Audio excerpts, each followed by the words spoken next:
बाटा कोटा चलाउँछु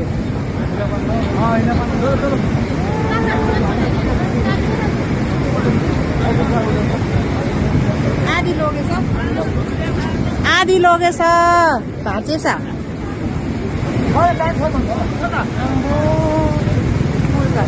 अहिले घट्यो नि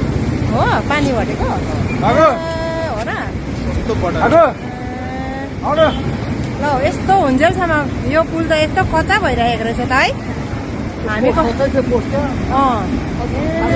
भने चाहिँ टेन्सन अनि होइन होइन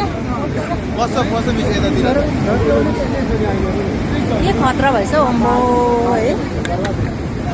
काम छ नि अब अलिक पानी